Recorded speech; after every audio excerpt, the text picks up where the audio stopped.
In my last video, I talked about how I draw on top of my 3D model to create cool artworks. This time, I wanted to take things even further, so I decided to create an action animation to make the most out of this technique. I took advantage of all the benefits of using both 2D and 3D to make what I consider to be one of my best animations to date. It all started with a storyboard quickly sketched on Blender using grease pencil. The idea was to make a really simple animation that I could finish within 2 weeks. For that, I divided the animation in 4 major scenes: the preparation, the run cycle, the jump, and finally the Rasengan. I didn't animate the making of the Rasengan, but I still wanted to give the feeling that the shadow clone was here.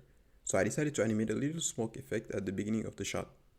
Now, before the run cycle shot, I want a little anticipation and then he vanishes from the screen.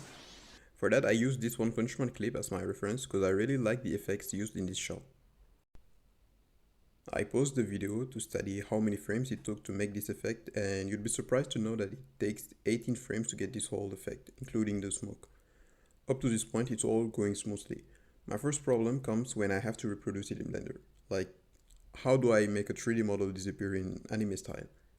And the answer is the compositor and the render view property. For the compositor, I use an alpha over node to hide my mesh using the factor slider. The issue here is that this property hides everything when it is set to 0, meaning we wouldn't be able to see the smoke effect after the model is gone. Comes the render view property. I used an empty to drive the value of the property for all the objects that I wanted to hide.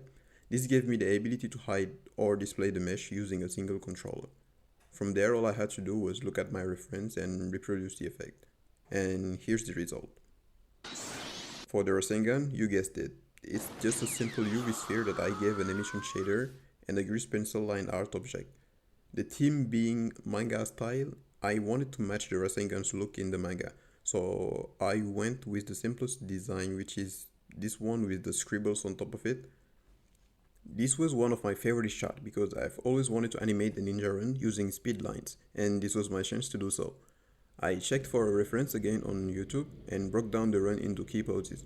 Then I reproduced the sequence on Blender and now it's done.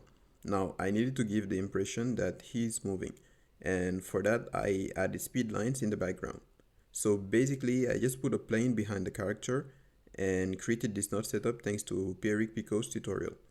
This gives me full control over the shape of the lines, their colors, and their motion. And after I animated them, here's what I got. I wanted a bit of variation for the running shot, so I decided to film the character from a different angle and added a close-up shot for the face of Naruto. This meant that I was going to draw his facial expressions. I saw it as an opportunity to give more purpose to this shot and communicate the emotional state of the character. So then I animated the face using grease pencil and I decided to make Naruto go into Sage mode because it would look really cool. And here's the result. This shot was really fun to make and I didn't have to use a reference this time. The biggest task was to find the right pose to blend the running animation with the jump.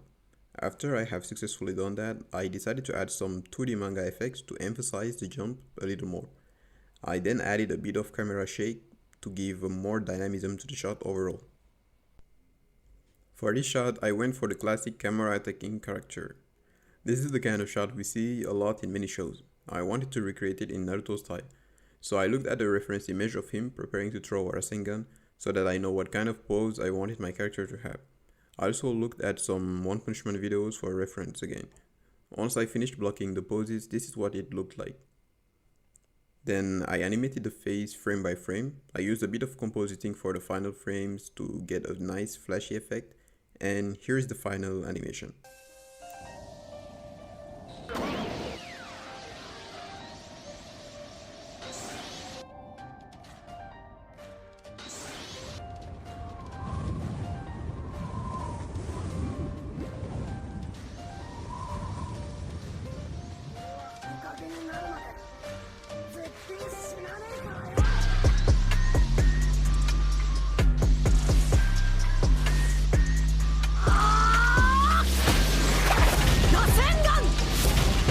I really enjoy mixing 2D and 3D, and I feel like it gives me the opportunity to make more appealing animations thanks to the drawings and more consistent frames thanks to 3D models.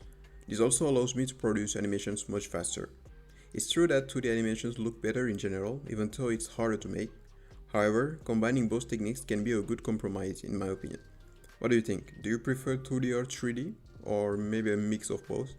Let me know what your favorite style is. Alright, this is the end of this video. I hope you liked it as much as I enjoyed making it. Thanks for watching. Don't forget to subscribe if you like the content I make, and see you in another video. Bye.